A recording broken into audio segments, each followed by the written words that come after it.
بسم اللہ الرحمن الرحیم۔ السلام علیکم ورحمۃ اللہ وبرکاتہ۔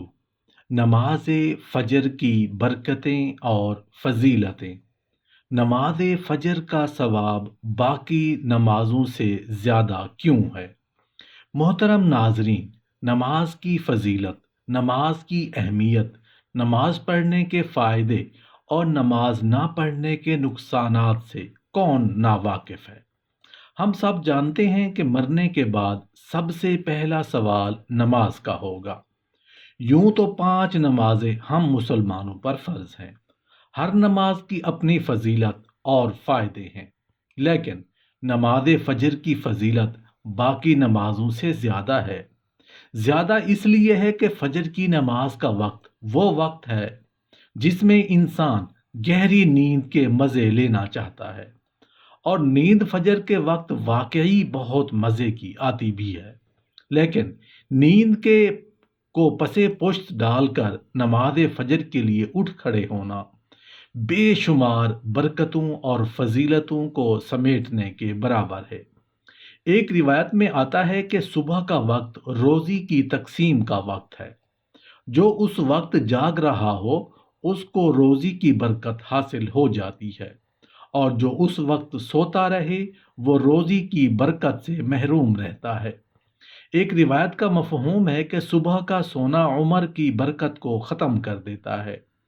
ان روایت کا مفہوم یہ بھی ہے کہ جو شخص صبح کے بابرکت وقت میں بیدار رہتا ہے وہ دن میں بہت تھوڑی محنت اور مختصر وقت میں اپنی روزی حاصل کر لیتا ہے، اور جو شخص اس برکت کے وقت کو سو کر گزار دے پھر وہ دن بھر مشقت برداشت کر کے تھکا تھکا کر اپنی روزی جمع کرے گا۔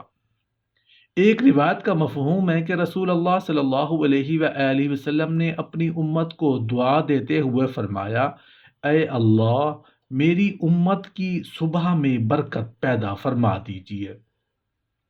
ظاہری سی بات ہے کہ برکت تو اس کو ملے گی جو برکت لینا چاہے، اور جو اس قیمتی وقت میں سو رہا ہو تو وہ برکت کو کیسے حاصل کر سکتا ہے؟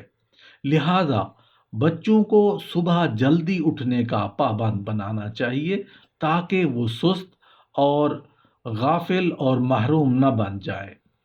یہ بلا شبہ ایک حقیقت ہے کہ فجر کی نماز کا وقت نیند اور غفلت کا وقت ہے۔ یہی نیند، غفلت اور سستی ہی عام طور پر نماز فجر میں کوتاہی کا سبب بنتی ہے، مگر اللہ تعالیٰ کی یہ عجیب رحمت ہے کہ جس عمل میں ذرا سی مشقت ہوتی ہے وہاں اس عمل کا اجر و ثواب بڑھا دیتے ہیں اور اس کے زیادہ اہتمام کرنے کی طرف متوجہ کر دیتے ہیں۔ نماز فجر میں دوسری نمازوں کی بنسبت مشقت زیادہ ہے، اس لیے اس کا ثواب بھی زیادہ ہے اور اس کی عظمت بھی زیادہ ہے۔ چنانچہ اس کی عظمت کے سلسلے میں بعض علماء نے لکھا ہے کہ یہ وہ عظیم الشان نماز ہے جو اس دنیا میں سب سے پہلے ادا کی گئی، جس کو سب سے پہلے حضرت آدم علیہ السلام نے اس وقت ادا کیا تھا جب آپ جنت سے دنیا میں تشریف لائے تھے۔ حضرت ابو ہریرہ رضی اللہ عنہ سے روایت ہے کہ رسول اکرم صلی اللہ علیہ وآلہ وسلم نے ارشاد فرمایا، جب کوئی انسان سوتا ہے تو شیطان اس کے سر پر 3 گرہیں باندھ دیتا ہے۔ ہر گرہ پر یہ دم کرتا ہے کہ بڑی لمبی رات ہے، سویا رہے۔ اب اگر وہ بیدار ہو جاتا ہے اور اللہ کا نام لیتا ہے تو ایک گرہ کھل جاتی ہے، پھر جب وہ وضو کرتا ہے تو دوسری گرہ بھی کھل جاتی ہے۔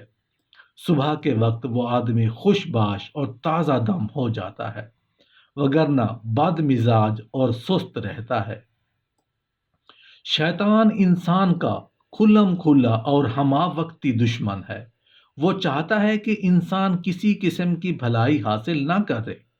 وہ صبح کی نماز اور اس کی برکات سے بھی آگاہ ہے۔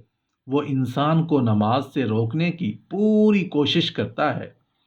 اس کے گرہ دینے اور ابھی سوتا رہے کے افسون کو ہم سب ہر روز صبح کے وقت محسوس کرتے ہیں، اور ہم سب جانتے ہیں کہ خود کو بستر سے اٹھانے اور وضو کرنے تک ہمیں کس قدر مسلسل اس اندیکھے دشمن کا مقابلہ کرنا پڑتا ہے۔ اگر انسان نماز شروع کر دیتا ہے تو تمام گرہیں کھل جاتی ہیں۔ ان الفاظ سے پتہ چلتا ہے کہ پھر شیطان انسان کو نماز سے روکنے سے مایوس ہو جاتا ہے، اور نماز کی ادائیگی کا ثمر یہ ہے کہ آدمی اپنی صبح کا آغاز چاق و چوبند اور حشاش بشاش حالت میں کرتا ہے۔ لیکن جو شخص نماز سے محروم رہے وہ دن بھر سست اور بد مزاج رہتا ہے، اور اس کے تمام کام برکت سے خالی رہتے ہیں۔ حضرت یحییٰ بن کثیر رحمۃ اللہ علیہ نے لکھا ہے کہ صبح کا وقت غنیمت اور انعام کی تقسیم کا وقت ہے۔ یہ بہت بابرکت وقت ہے۔ اس وقت سونا سخت محرومی اور نامرادی اور برکات سے محرومی کا سبب ہے۔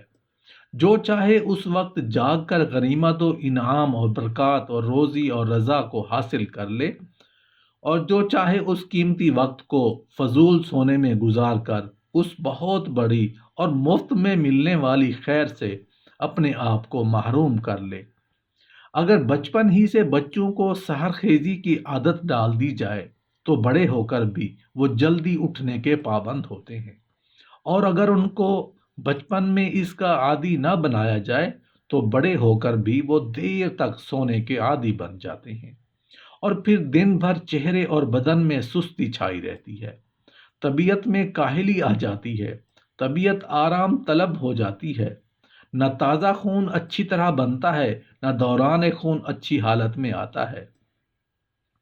حکماء نے لکھا ہے کہ صبح کی وقت تازہ فضا میں چلنا پھرنا اور سانس لینا پھیپھڑوں اور نظام ہضم کے لیے بہت مفید ہے۔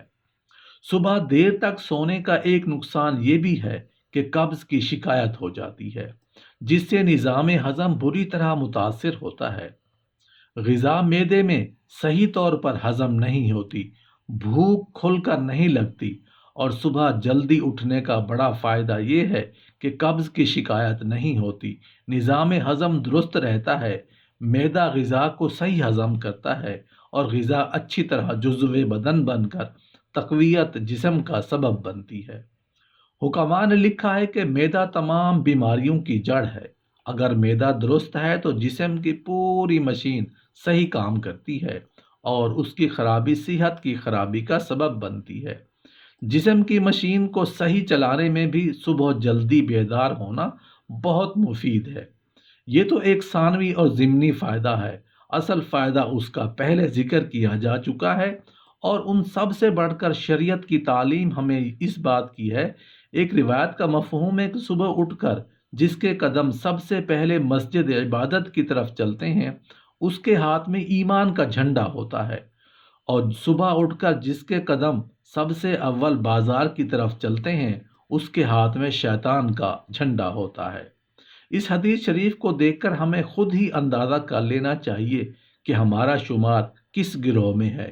اگر گھر کے بڑے نماز اور صبح سویرے اٹھنے کے پابند ہوں تو یہی اثر اولاد میں آئے گا، اور اگر گھر کے بڑے ہی دیر تک سوئے رہیں تو پھر آپ خود ہی سوچ لیں کہ بچوں پر اس کا کیا اثر آئے گا۔